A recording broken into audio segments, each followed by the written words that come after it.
¿Qué va a pasar en Capital? Bueno, nuestra expectativa es repetir o mejorar la elección de primarias del 14 de agosto. Recordemos que ahí, por supuesto, por el liderazgo de la presidenta, la lista de diputados nacionales que me tocó encabezar llegó al 28,2% y salió primera respecto al segundo que encabezaba el candidato a diputado Federico Pinedo con el 16%. Nosotros ahí, si se repite la elección, estaríamos obteniendo un número de bancas sumamente importante. ¿Cuántos? Cinco bancas para la Ciudad de Buenos Aires, que respecto del 2009, que se obtuvo una sola para el Frente para la Victoria, es realmente un avance muy importante en la Ciudad de Buenos Aires. Una ciudad que nos es tradicionalmente adversa. Tenemos un problemita con el micrófono que no lo vamos a ir solucionando. Con ese micrófono. Con Feletti. Ya se lo solucionamos. Capital Federal, hay que explicar el escenario. El macrismo que ganó la ciudad a nivel local, Macri fue reelecto, no presenta boleta presidente, no adhiera a ningún candidato a presidente. Exacto. Y propone Macri que se corte boleta, es decir, que se vote a Federico Pinedo, que es quien encabeza la lista de diputados nacionales, y que usted elija presidente quien quiera. Tal cual. ¿Por qué la diferencia? Feletti, ahora se podrá. Ahora sí. Se podrá, claro. Ahora. Le pregunto lo siguiente, ¿por qué tanta diferencia entre la elección de Cristina y la lista de diputados? No hubo tanta diferencia en la elección. Digamos, la presidenta sacó el 30%. No hubo tanto. Y nosotros sacamos el 28,2%. O sea, 2 puntos. El corte fue más, digamos, si se quiere, por la positiva de ciudadanos que querían votar a la presidenta, pero no en contra de la lista. Nosotros estuvimos bastante próximos a la lista de la presidenta y la verdad que el no haberle dispersado votos para nosotros es muy importante. Como decía antes, una elección que si se repite nos permite llegar al número de 5 bancas respecto al 2009, que solo ingresamos una, es un cambio para el Frente para la Victoria importante. Repitamos esto, que era el problemita del sonido, ¿no? Sí. Usted sacó la misma cantidad de la elección votos, primaria. La elección primaria. Usted sacó la lista que usted encabezó, la lista que encabezó. Sacó la misma cantidad de votos que muy parecido a Filmus primera vuelta. Exacto, prácticamente si uno mira la primera vuelta de Filmus con la nuestra, es prácticamente la misma Pero con cantidad. eso a ustedes les alcanzó para ganar la capital. Nos alcanzó para ganar la capital porque evidentemente la lista que encabeza Federico Pinedo viene con 16 puntos, viene bastante por detrás, y después creo que tercero está la lista que encabeza Claudio Lozano, claro, lo que pasa o es Martín Redrado ahí en tercer y cuarto lugar. Esto hay que decirlo, en el tumulto de esa noche, de la gran diferencia de Cristina a nivel nacional, no le hemos dado la importancia que tiene que el kirchnerismo ganó la capital, sí, a diputados nacionales el 14 de agosto. Si se repite, efectivamente, la lista de diputados nacionales que me toca encabezar estaría ganando la Ciudad de Buenos Aires el 23 de octubre. Y hacía mucho que no ocurría trabajamos eso, ¿no? y eso no ocurría desde el año 93 con Herman González. Y que un frente, digamos, con presencia peronista fuerte en la Ciudad de Buenos Aires obtiene 5 diputados desde la elección de Menem. Claro. Claro. Son varios años, sí. Feletti, ¿usted efectivamente va a ir al Parlamento o va a ser el próximo ministro de Economía? No, yo voy a ir al Parlamento. Directamente. Yo estoy trabajando para ser diputado nacional. Ajá. Seguro, por supuesto. Se lo pregunto porque su nombre suena como uno de los reemplazantes del actual ministro. Mire, son varios en la lista, pero usted figura. Es lógico que habiendo formado parte de un equipo económico que, por supuesto, encabezado por el ministro Boudou, tuvo cierto éxito en la gestión. De hecho, el ministro fue invitado a acompañar a la presidenta en la fórmula. Suene, pero no, la vocación y el deseo es la primera vez en 10 años de función pública que a mí me toca someterme al voto de la ciudadanía y ocupar un cargo electivo. La verdad que es una experiencia para mí, en lo personal ya, ¿no? Muy interesante, muy... Arranca con el pie derecho. Muy pesado, y es muy pesado encontrarse con la calle con gente que dice, claro, yo te voté. Entonces esa sensación de, bueno, espero no defraudar, es fuerte. Te voy a decir a favor de Feletti que por aquí pasan muchos candidatos, pero es el primero, y han pasado muchos este año, que se tomó el trabajo de mandarnos unas hojas con sus proyectos. No sabemos si los podrá lograr hacer aprobar o no, pero por lo menos ya tiene proyectos en carpeta. Claro. Como dice un empresario amigo mío, hay algo escrito. Bueno, uno trabajó en la Ciudad de Buenos Aires, a mí me tocó ser presidente del banco, ministro de Infraestructura, y esta es una ciudad en la cual uno hizo política, gestionó, es un distrito urbano, digamos, uno en los proyectos piensa mucho en la vivienda, piensa mucho en el transporte, son problemas del crecimiento, no son problemas de una crisis. Sí. Ahora, mejorar el transporte, lograr el acceso a la vivienda de los sectores de ingresos medios. Corríjame el verbo que voy a utilizar. A ver. Yo voy a utilizar un verbo y usted tiene todo el derecho del mundo de corregírmelo. A ver. ¿Usted es el autor intelectual de Profundizar? El populismo.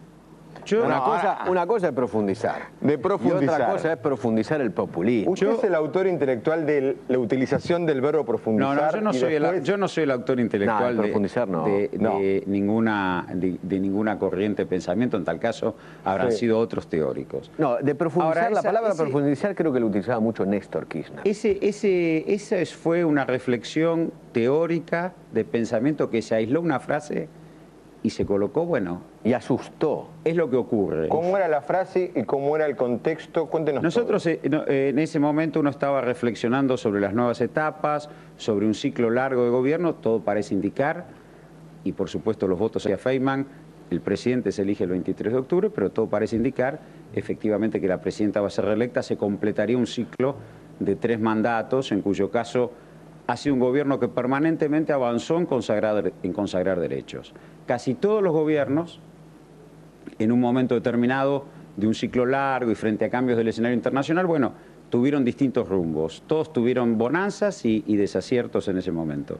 En este escenario, la profundización es avanzar en la consagración de derechos. Nosotros hemos gobernado durante 8 años el gobierno y, bueno, ha avanzado mucho en creación de puestos de trabajo, en baja de la tasa de desempleo. Nos quedan asignaturas pendientes. Resolver esas asignaturas pendientes en mejor calidad, bajar el desempleo hasta los niveles de indiferencia, digamos, de desempleo voluntario, son todavía tareas para un país que crece al 8%. Ferretti, usted usó la palabra populismo. Populismo y eso generó una reacción. Pero populismo es conjunto de demandas. ¿Qué es el populismo en definitiva? Que da respuesta a un conjunto. Puede haber populismo de derecha y puede haber populismo de izquierda, digamos. Es dar respuesta a un conjunto de demandas que de un momento determinado vienen en la sociedad. Hoy la sociedad argentina se está planteando otras, la vivienda, por ejemplo. Yo ayer en la campaña electoral estuve reunido con empleados de una importante casa de electrodomésticos. Hablando, caminando por la calle, por un centro comercial y ellos me decían, yo estoy bien, mi salario, pero yo ahora quiero dejar de alquilar, que gano por ahí, estoy pagando un alquiler de 1.500, 1.800 pesos y quiero transformar eso en la cuota de un crédito. Bueno, es una demanda. Ahora, si uno trata de dar respuesta a eso, y a su vez trata de dar respuesta a las demandas de seguridad, y a su vez trata de dar respuesta a las demandas de un mejor sistema de salud que aparecen, porque son demandas del crecimiento. Bueno, eso puede ser interpretado como ¿Y qué, buen punto. ¿Y qué hacemos para que no compre un departamento y no tiene crédito? Bueno, hoy me parece que tenemos que pensar... Nosotros hicimos un relevamiento sobre la encuesta permanente de hogares.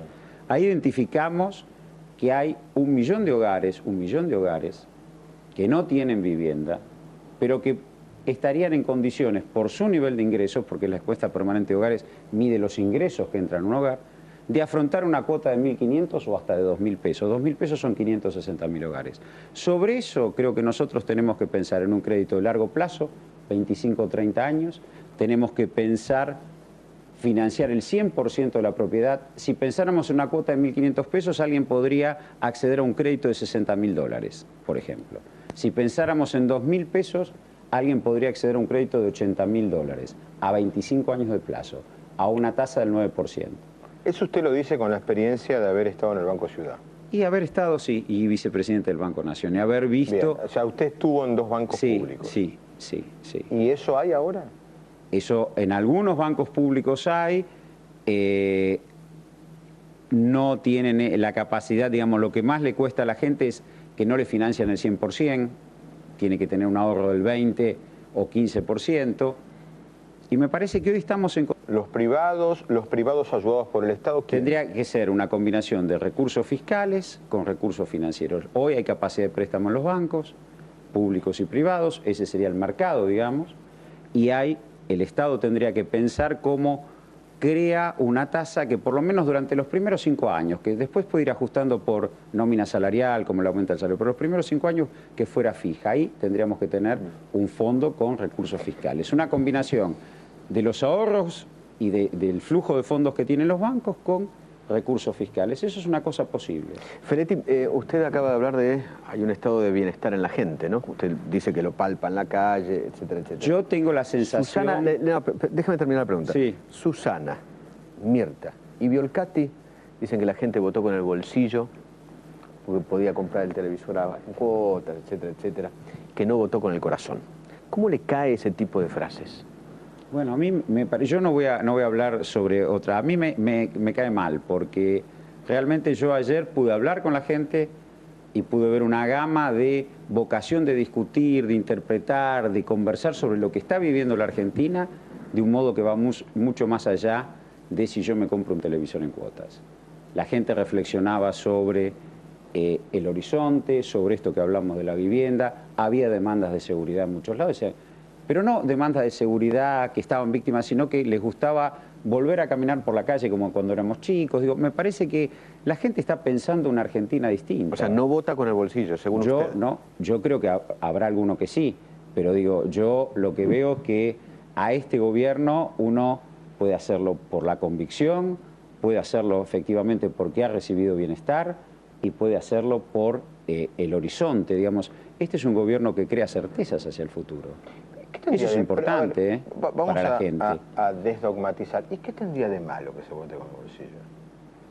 Bueno, digo, lo que pasa es que es reducción. Lo que pasa es que es reducir. Hay que le reconozco si no algo. Está dicho en función negativa. Parece un toma y daca. No, le reconozco algo. Está dicho en función negativa.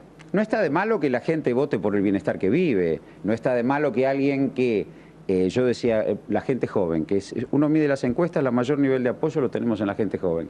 Alguien que tenía 18 o 20 años cuando vivió la crisis del 2001 y hoy tiene 28 o 30 y ha conseguido trabajo y ha visto a lo mejor que su padre accedió a la jubilación o su madre accedió a la jubilación, ha visto que su hermanito recibe la asignación por hijo, ha visto que su hermano consiguió trabajo, que le han aumentado.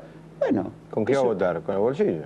Sí, no, pero no es solo por el bolsillo, es porque tiene perspectiva de construir una vida en este país. Es muy importante eso, la visión de futuro. Lo que yo escuchaba de los chicos jóvenes era que ellos tenían la sensación de que este era un país vivible. Ahora, y que yo podían recuerdo construir su vida. Yo recuerdo cuando era chico, mi abuela, o mis abuelos y mis papás, hablaban de que este era un país pancista. Eso viene ya desde la época de Perón.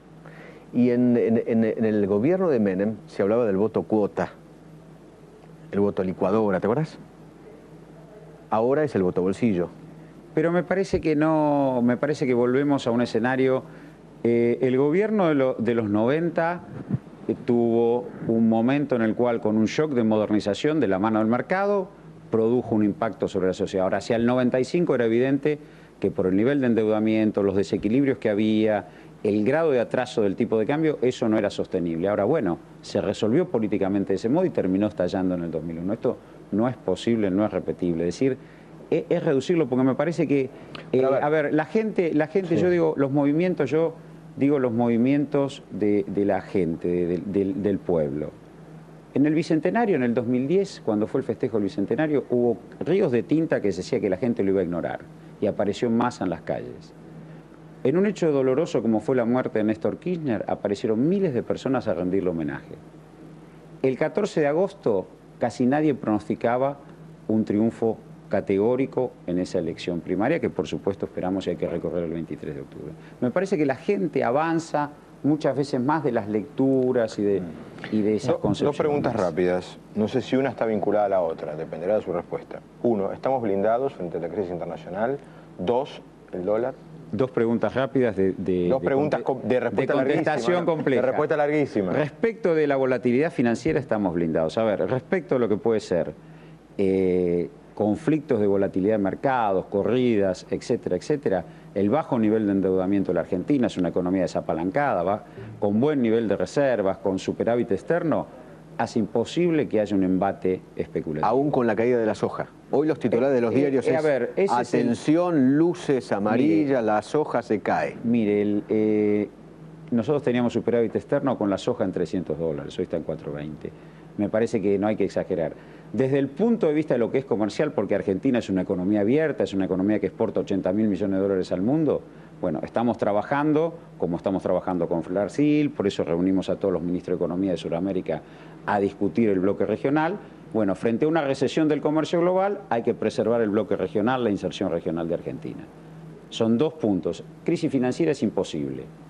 Crisis, retracción global, recesión comercial, bueno, hay que refugiarse en mercado interno y mercado regional. Son los dos escenarios que planteamos. Y respecto del dólar, La Argentina es bimonetaria, la gente demanda pesos para las transacciones y la reserva de valor o es el ladrillo cuando quiere hacer largo plazo o cuando quiere estar líquido es el dólar.